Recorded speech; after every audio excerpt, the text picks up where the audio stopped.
warahmatullahi wabarakatuh. Waalaikumsalam warahmatullahi wabarakatuh. Ya. Nah, gitu dong, semangat ya. Oke, jadi sebelum kita memulai materi pada pagi hari ini, ada baiknya kita berdoa dulu. Menurut agama dan kepercayaan masing-masing, berdoa dimulai.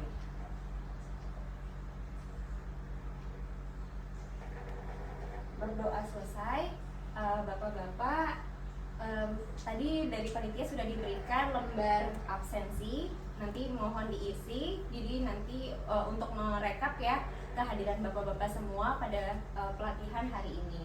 Nah, ini sebelum saya mulai materi saya ada quotes dari siapa ini tahu di foto? Pak Ridwan Kamil ya. Ini bukan mau kampanye, tapi saya cuma mau ambil quotesnya aja. Jadi tidak ada kesuksesan tanpa kerja keras, tidak ada keberhasilan tanpa kebersamaan, dan tidak ada kemudahan tanpa doa. Jadi tadi kita sudah sama-sama berdoa, semoga pada pelatihan hari ini kita bisa diberikan kemudahan dan juga bisa memahami ya nantinya apa yang akan saya sampaikan. Amin. Kita mulai, bapak-bapak, sebelum lanjut ke materi, izinkan saya memperkenalkan diri saya terlebih dahulu. Nama saya Nabila Salsabila atau bisa dipanggil Bella. Lahir di Jakarta tanggal 24 Juni 1995,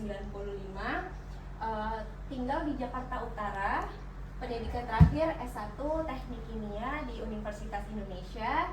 Lalu untuk riwayat pekerjaan, saat ini saya bekerja di LPPOM MUI sebagai auditor halal dan juga trainer halal di IHTEK. Ada yang mau ditanyakan sampai biodata? Ya, oke, lanjut ya, cukup. Oke, sebelum masuk ke materi juga perlu saya ingatkan kepada bapak-bapak semua tentang pentingnya pengawasan ya terhadap tempat dan lingkungan kerja. Jadi selama di tempat pelatihan ini mohon diperhatikan tanda-tanda ya, apabila ada lantai yang licin itu jangan dilewati karena khawatir terpleset. Lalu juga ketika berjalan di tangga itu juga hati-hati ya, pegang juga pegangan tangganya, handrailnya agar tidak terjatuh. Lalu ketika nanti ada kondisi darurat, itu kita harus mengikuti arahan dari pemilik gedung dan akan melewati jalur evakuasi yang sudah disediakan. Dan juga jika terjadi kejadian percikan api ataupun kebakaran, kita juga sudah dilengkapi di gedung ini beberapa pelindung APAR ya, alat pemadam api ringan. Nah, itu nanti bisa digunakan untuk memadamkan api ringan tersebut. Oke, selanjutnya di sini juga ada beberapa rules atau aturan yang perlu saya sampaikan sebelum materi ini dimulai. Jadi yang pertama, tata tertibnya yaitu dilarang merokok. Jadi bapak-bapak di sini tolong selama materi jangan merokok ya. Itu merokoknya kalau bisa juga tidak dilanjutkan ya, di luar pun jangan. Lalu yang kedua itu dilarang berbicara selama pelatihan karena nanti khawatir akan mengganggu konsentrasi peserta yang lain. Yang ketiga, dimohon untuk tidak meninggalkan ruangan selama sesi training. Tapi kalau mau izin ke kamar mandi boleh ya. Jadi nanti silakan Bapak mungkin izin terlebih dahulu kalau memang mau ke toilet, nanti dipersilakan. Lalu jika ingin bertanya diperbolehkan selama materi, namun mohon untuk angkat tangan terlebih dahulu, baru setelah saya persilakan bisa menyampaikan pertanyaannya. Yang terakhir adalah tepat waktu saat jam istirahat. Jadi kita sudah ada rundownnya ya, hari ini pelatihan sampai pukul 12 nanti baru istirahat. Jadi sebelum istirahat itu jangan keluar dulu, dan nanti masuk lagi pukul 1 juga harus diharapkan harus on time. Nah, sebelum kita mulai, saya akan cek fokus bapak-bapak terlebih dahulu ya di sini. Nah, di sini adalah clue-nya, sebutkanlah warna pada tulisan berikut. Jadi yang disebutkan adalah warnanya ya. Coba kita tes dulu, bapak-bapak di sini warna apa? Hijau. Warna hijau. Oke, bagus, masih fokus. Ini Merah. oke, cepat ya. Biru. Pak Novel sudah mulai ini ya. Putih. Warna hitam atau putih? Hitam. Ya. Hitam. Oke, terakhir. Kuning. Kuning. Oke, jadi masih lumayan bagus ya fokusnya bapak-bapak di sini. Mudah-mudahan nanti sampai ke akhir presentasi juga masih dijaga fokusnya ya. Dan di sini juga tadi awalan permainan tadi tujuannya juga mengasah konsentrasi dan sikap teliti. Nah, sikap teliti ini juga nanti diperlukan ketika masuk ke dalam materi yang akan saya jelaskan. Oke, jadi untuk judul pelatihan pada hari ini adalah menilai pemenuhan tindakan perbaikan dan pencegahan hasil pemeriksaan bahan dan proses produk halal atau PPH. Di sini judulnya saya ambil dari SKKNI 216 tahun 2019 untuk auditor halal. Jadi kode unit sekian ya. Jadi di sini diambil dari elemen kompetensi kedua dan juga kriteria unjuk kerja yang kedua. Oke. Untuk tujuan pelatihannya yaitu setelah mengikuti pelatihan ini, Bapak diharapkan bisa menilai pemenuhan tindakan perbaikan dan pencegahan hasil pemeriksaan bahan dan PPH atau proses produk halal dengan metode observasi sesuai ketentuan dan persyaratan sertifikasi halal. Oke. Untuk manfaatnya setelah mengikuti pelatihan ini, Bapak diharapkan ya bisa atau kompeten melakukan verifikasi tindakan perbaikan hasil pemeriksaan bahan dan PPH di lembaga masing-masing. Oke. Nah, ini kita sudah mulai masuk ke materi. Jadi tindak lanjut hasil pemeriksaan, pertama saya akan jelaskan definisinya terlebih dahulu ya. Jadi yang dimaksud tindak lanjut hasil pemeriksaan adalah suatu proses untuk menentukan kecukupan dan keefektifan dari berbagai tindakan yang dilakukan terhadap kriteria SGPH yang tidak terpenuhi sebagai hasil audit. Jadi yang sebagaimana kita tahu, bapak-bapak di sini kan calon auditor halal ya. Nah, nantinya bapak-bapak itu akan melakukan audit ke perusahaan. Nah, ketika bapak-bapak melakukan audit, di sana ada yang perlu kita cek gitu ya, bukti-bukti atau evidence yang perlu kita cek. Nah, bukti-bukti itu dinamakan penerapan sistem jaminan produk halal atau penerapan SGPH. Itu menjadi bukti yang nanti bapak akan cek di perusahaan. Nah, bukti ini akan bapak cek berdasarkan kriteria SGPH. Jadi nanti kita akan melihat ya apakah memverifikasi apakah penerapan dengan kriterianya itu ada gap atau tidak gitu ya. Nah, kalau memang nanti ternyata ada gap atau ada temuan, maka temuan audit tersebut harus ditindaklanjuti oleh perusahaan gitu ya, agar nanti bisa dilanjutkan proses sertifikasi halalnya. Oke. Untuk tahapan tindak lanjut audit, di sini ada beberapa tahapan ya. Yang pertama, kita harus mengidentifikasi akar penyebab ketidaksesuaian, gitu ya. Nah, akar penyebab ketidaksesuaian ini kita bisa tentukan menggunakan beberapa metode. Contohnya mungkin metode analisis sebab akibat, lalu juga ada fishbone atau analisis fishbone analysis atau yang mirip tulang ikan gitu ya, diagram yang mirip tulang ikan. Terus juga ada beberapa contoh metode-metode yang bisa digunakan.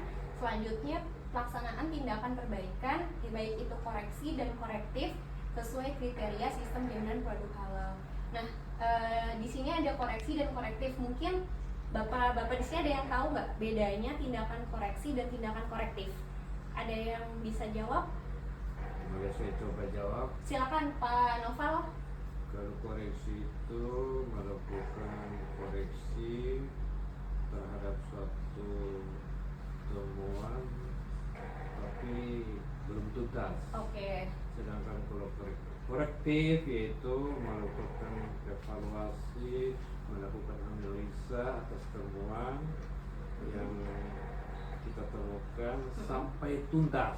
Oke, sampai tuntas ya. Ya. Oke, jadi jawabannya itu sudah betul, tapi perlu saya tambahkan ya sedikit. Jadi kalau koreksi memang hanya memperbaiki temuan yang ada pada saat itu saja gitu ya. Jadi dia belum sampai mencari akar penyebab masalahnya. Sedangkan kalau korektif itu dia menyelesaikan temuan dengan mencari akar penyebab masalahnya. Jadi diharapkan temuan serupa itu tidak terjadi di kemudian hari. Oke, jadi terima kasih Pak Noval untuk jawabannya. Kita lanjutkan ya. Yang ketiga yaitu verifikasi kecukupan bukti perbaikan oleh auditor. Nah, nanti di sini adalah tugas bapak-bapak ya selanjutnya calon auditor halal, yaitu memverifikasi apakah bukti perbaikan yang diberikan oleh perusahaan itu sudah memenuhi kriteria SJPH. Oke. Nah, ini yang tadi saya sebutkan salah satu contoh metode yang bisa digunakan ya untuk mengidentifikasi akar penyebab ketidaksesuaian. Di sini saya ambil contoh fishbone diagram atau diagram tulang ikan. Kenapa disebut tulang ikan? Karena memang bentuknya mirip tulang ikan ya. Jadi kalau kita lihat di sini masalahnya itu menjadi kepala ikannya. Lalu untuk tulangnya ini yang lurus ada cabang-cabangnya lagi. Nah, di sini kita bagi gitu ya. Untuk cabang-cabangnya ada 4M dan 1E, yaitu man atau people, itu manusia, lalu proses dan terus proses atau method ya, lalu juga ada materials, terus juga ada machine atau peralatan, dan juga ada environment atau lingkungan. Terakhir juga ada equipment ya, tadi equipment sama machine sama ya. Jadi di sini kita analisa penyebab-penyebab dari suatu masalah di dalam diagram yang berbentuk tulang ikan ini.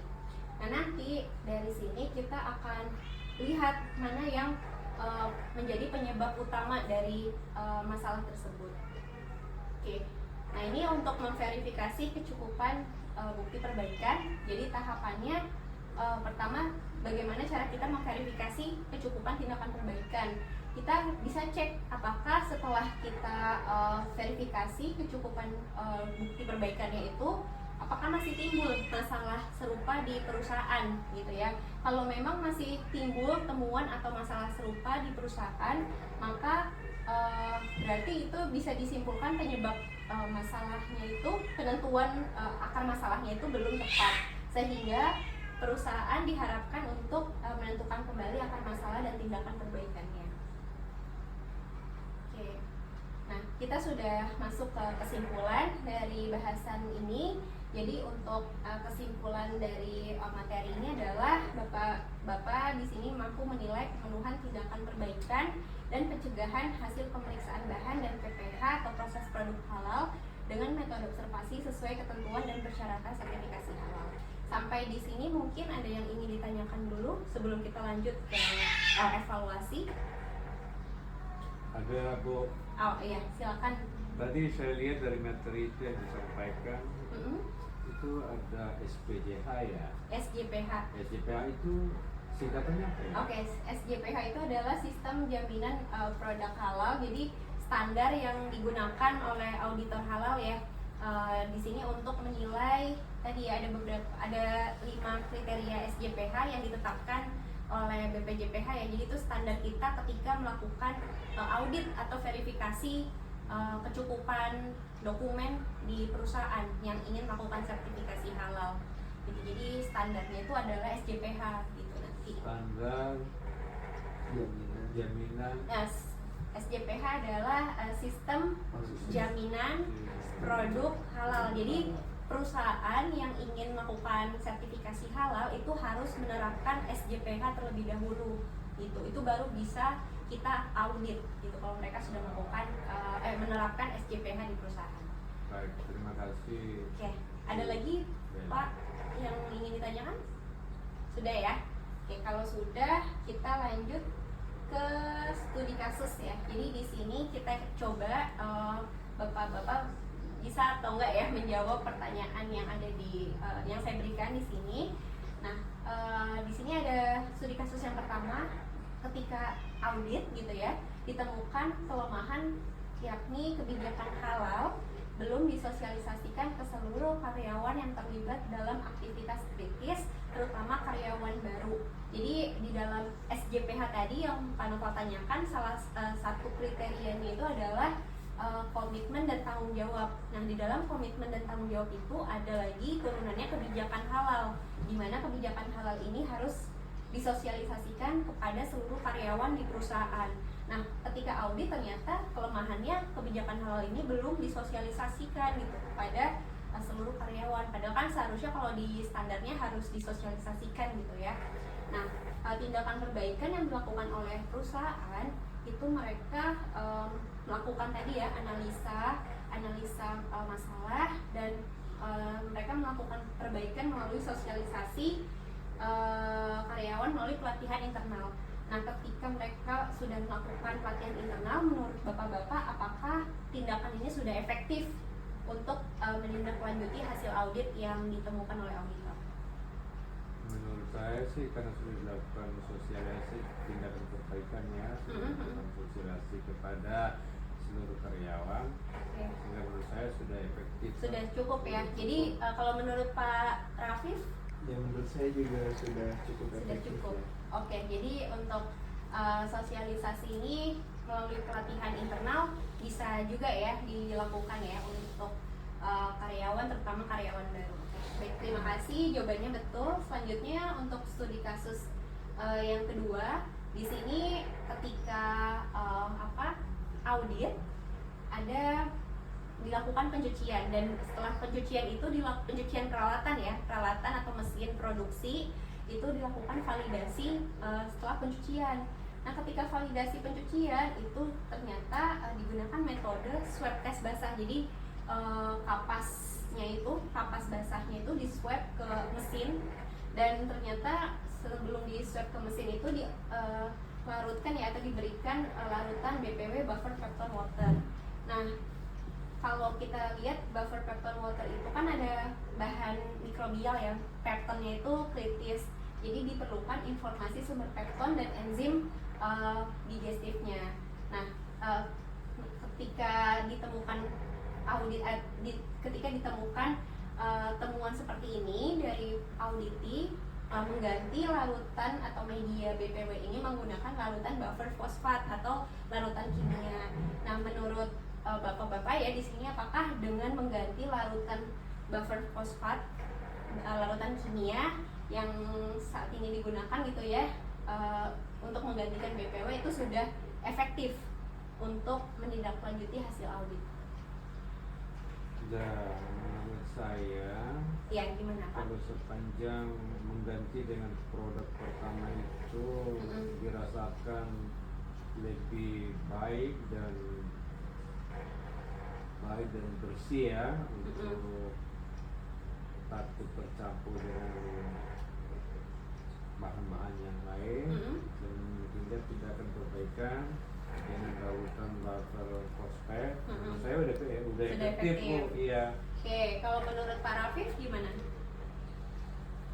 Sama dengan Pak Nova, menurut saya sudah Cukup juga. Jadi jawabannya sama nih, sudah cukup ya.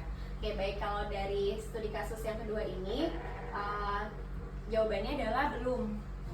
Jadi kan tadi di sini kan belum diketahui ya sumber pepton dan enzimnya. Jadi bisa jadi sumber pepton sama enzimnya itu ada turunan babinya. Kita kan nggak tahu nih. Kalau ternyata ada turunan babinya, maka nggak cukup nih cuma ganti larutan yang lama dengan larutan yang baru. Tetap harus kita identifikasi tuh mesin-mesin mana aja yang udah pernah kontak atau kena larutan si BPW-nya ini. Nah, nanti mesin yang udah pernah kontak itu harus dilakukan pencucian secara syar'i. Jadi pakai 7 kali ya, secara 7 kali dicuci, dibersihkan, dan medianya itu bisa tanah ataupun non tanah gitu ya, untuk bilasan yang ketujuhnya gitu.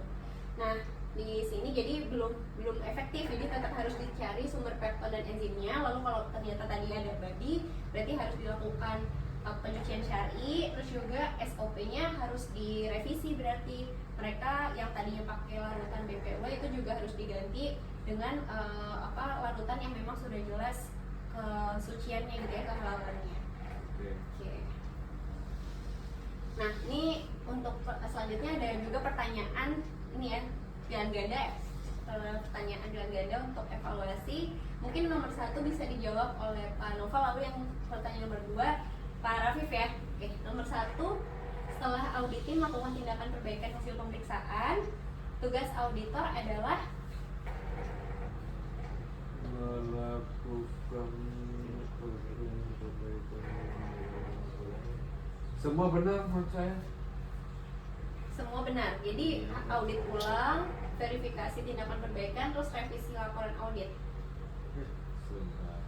Setelah auditor melakukan tindakan perbaikan atas hasil pemeriksaan, tugas auditor adalah melaku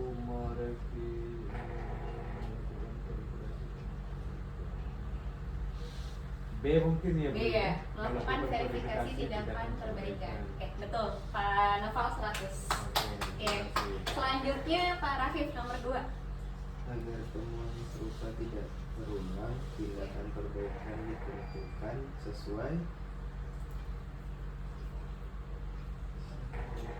Tadi ada di materi, masih ingat nggak? Coba. menurut saya B. Saran auditor, yakin?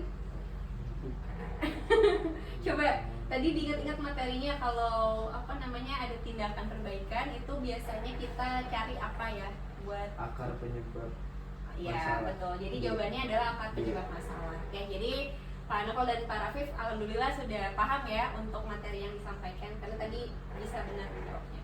Nah ini sebelum kita akhiri sesi ini, saya juga ingin memberikan tugas tambahan. Jadi agar berkesinambungan ya dengan materi yang selanjutnya. Jadi bapak-bapak gini ya, diharapkan untuk mencari informasi bagaimana cara menyusun laporan akhir pemeriksaan bahan dan proses produk halal sesuai ketentuan. Jadi setelah materi tadi kita bisa menilai, verifikasi perbaikan dari auditi, selanjutnya kan membuat laporan hasil audit ya. Nah ini bapak sebelum masuk ke materi berikutnya cari tahu dulu nih bagaimana cara menyusun laporan akhir, nanti bisa membantu untuk materi yang berikutnya gitu ya. Nah ini tugas ini dikerjakan selama 2 hari dan dikumpulkan nanti melalui email pada tanggal 14 September 2023 paling telat jam 12 malam ya. Jadi nanti mohon dikerjakan. Oke. Nah, do your best and let God do the rest. Jadi kita cuma bisa berupaya yang terbaik, balik lagi yang menentukan adalah Allah Subhanahu wa taala ya. Jadi Bapak Ibu sampai di sini mungkin pertemuannya, kalau memang masih ada yang ditanyakan silakan. Kalau masih ada yang mau ditanyakan atau sudah cukup? Sudah cukup ya. Oke baik, karena udah mau istirahat ya, udah nggak berasa ya. Oke baik, terima kasih. Bapak Ibu mohon nanti diberikan feedbacknya ya, nanti ada form feedback yang Bapak Ibu akan isi gitu ya untuk saya, untuk perbaikan di kemudian hari. Dan jangan lupa sebelum meninggalkan ruang kelas, peralatannya atau barang-barang bawaannya itu mohon dibawa kembali, lalu kursi dan mejanya bisa dirapikan gitu ya. Baik, terima kasih banyak untuk materi yang saya sampaikan sudah disimak dengan baik. Mohon maaf kalau ada kekurangan ya selama penyampaian materi. Mudah-mudahan Bapak bisa menjadi auditor halal yang kompeten di kemudian hari. Amin. Oke, sampai di sini. Terima kasih. Wabillahi taufiq wal hidayah. Wassalamualaikum warahmatullahi wabarakatuh. Waalaikumsalam warahmatullahi wabarakatuh.